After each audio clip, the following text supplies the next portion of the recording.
What is up, ladies and gentlemen? Welcome to a brand new episode of the Blade Podcast, the podcast about film production, post production, branding, and marketing. Okay, so welcome. We have a new setup today. I just moved things around. White wall, white t-shirt. Okay, so today I wanted to talk about something that I've been thinking about that just came across my mind for the last few days, and which is, why are creatives so broke? Like, why is there a stereotype that says that creatives are broke, or they don't know how to manage their money, or artists die poor? Like, why is there such a stereotype? Is it true? Do you guys think it's true? And I've just been thinking about it, and also with like what just happened now in the industry with like the whole COVID situation, quarantine / lockdown made things like way worse for people that work in the film industry, because people are not getting work. There's less productions. This whole COVID situation literally decimated the industry. But it's not the only industry. I'm sure there's also other industries that have been decimated by this whole lockdown thing. I mean, I'm lucky I managed to still get some work during the quarantine situation, but I mean, there's other people haven't been able to get these things. And so yeah, I think that's what today's topic is going to be about. Like, why are people in the industry struggling, and what can they do to try to live better lives? You know, I mean, you always read about people leaving the industry. Like, for instance, I know people that I studied with, some of them left the industry. They're not even working in it because, you know, surviving and making a living as a freelancer, solo entrepreneur, or whatever it is that you do in the film industry is really tough. Like, you're worrying about rent, you're worrying about this and that. I mean, if you're not permanent, even if you're permanent, things can just change. So it's really like, it's a fun industry to work in, but it's very volatile, you know. And I know I'm jumping back and forth, but I just talk about the industry just in general. Let me bring it back. Okay, so I mean, obviously not all creatives are broke, but like some of them are, and the ones that are doing really well are doing really, really well. I mean, I've always wondered what makes the ones that are doing really well, like, you know, thrive. You know, I'm sure they're really hardworking people. They're connected and talented. But I mean, a lot of people are talented and also hardworking, but it's just tough out there. Anyway, I mean, I don't want this whole podcast to be doom and gloom of like, oh, the industry sucks or whatever. But I've just been thinking about, like, as creatives, we need to start thinking about ways to make money when we're not working, you know? For instance, like, if you're a designer, you could sell your assets while you're not working, you know, teach design. If you're a filmmaker, have a filmmaking course, have an editing course, and sell it online, whether it's Skillshare or on your own platform, so that you can make money on the side when you're not being booked, or when you're in a COVID situation like this, you know. Because yeah, a lot of freelancers are like going through the most. Also, speaking to some of my friends, it's like the industry is pretty much shut down, dude. Not even the cinemas are open here in South Africa, even though they're allowed to open, but they're not even opening. So like, the industry is pretty, it's literally standing still. And yes, there is some relief that you could apply for from government, but a lot of people were unsatisfied with the relief funds because they had to apply during lockdown when everything was closed, and not a lot of people got it. And it just sucks.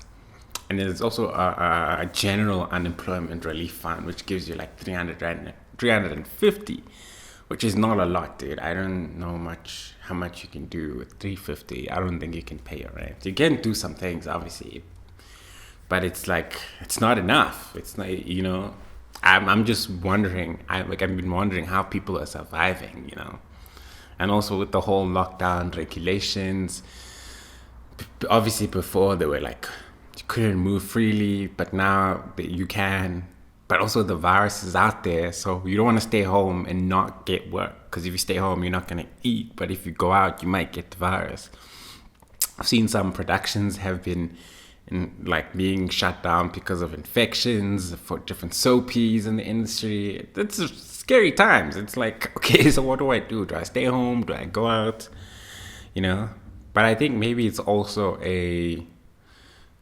not a gentle reminder, but whatever the opposite of gentle is, that, we need to think of other ways to make money besides working and working from home, things we can do from working from home. If you're an actor, I don't even know how you even survive. It's just rough out there. But just wanted to talk about it because I think it's something that's on everyone's mind. Like, how are you guys surviving? Maybe drop some comments below and let me know what you guys are doing to survive throughout this whole quarantine, COVID, lockdowns, whatever situation. And maybe share some tips on what you guys think other people should do, other creatives should do, and tips in terms of working remotely. I think maybe that's going to be the norm for a lot of people.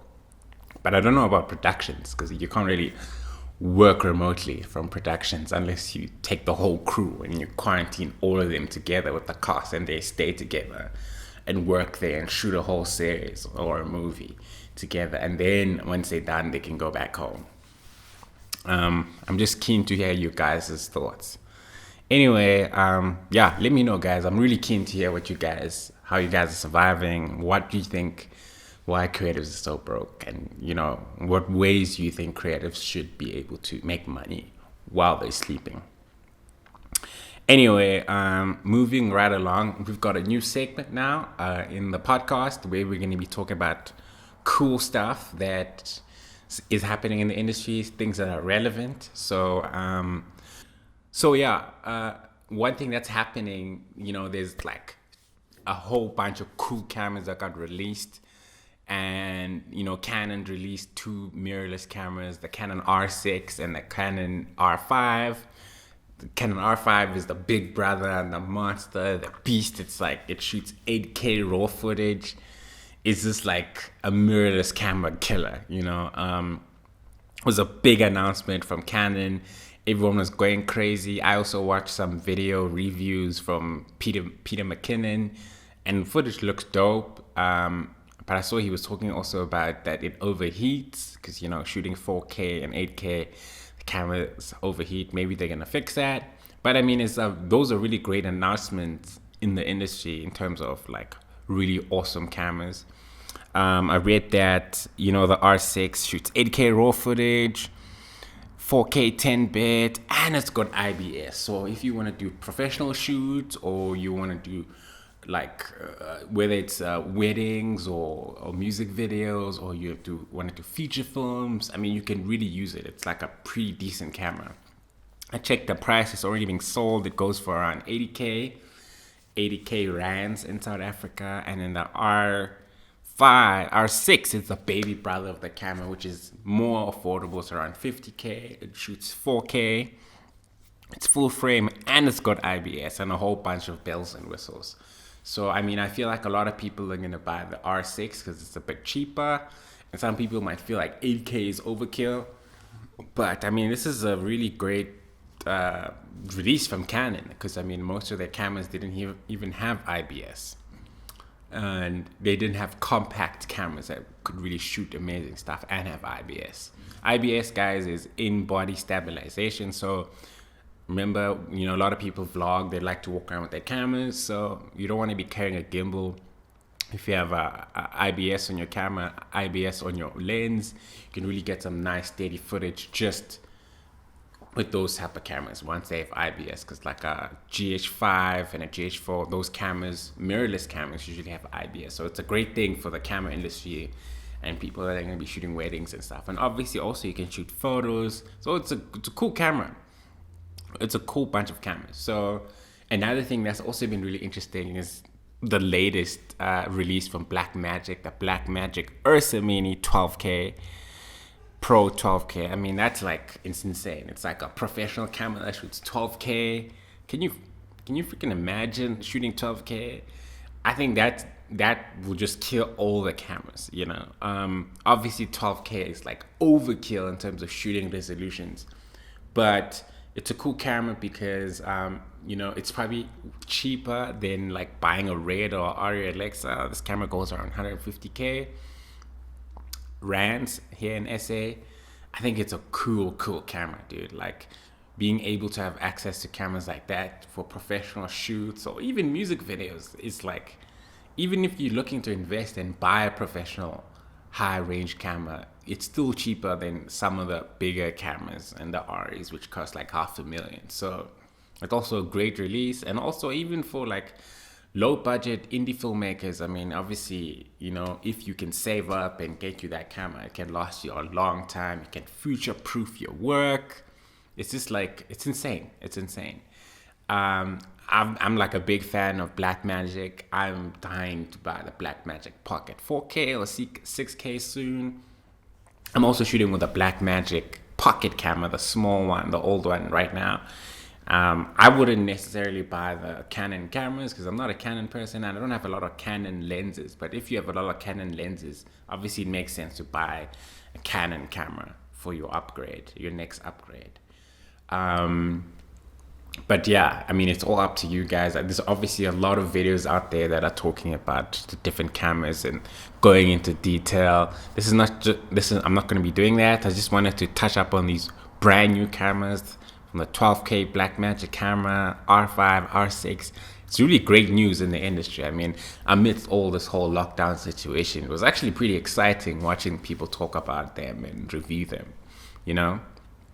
And yeah, and in other news, obviously you're a filmmaker, I saw that the Durban Film Art is going digital this year, so like, that's cool. I mean, I think festivals need to move with the times and start doing things virtually, because I'm sure you've seen there's a whole bunch of Zoom events from different organizations. Like, I've been watching a lot of Zoom things from like, not Zoom things, but like virtual webinars from Seed and Spark, from Sundance. You know, I think festivals, maybe it's time that they go virtual because, you know, things like Cannes and all these things, having people pay to experience them from where we are. I know it probably hurts their tourism industry, but hey man, you gotta adapt with this whole virus out there. You know, like, I think it's a great thing that these festivals are doing, they're going virtual. Plus, there's also been so many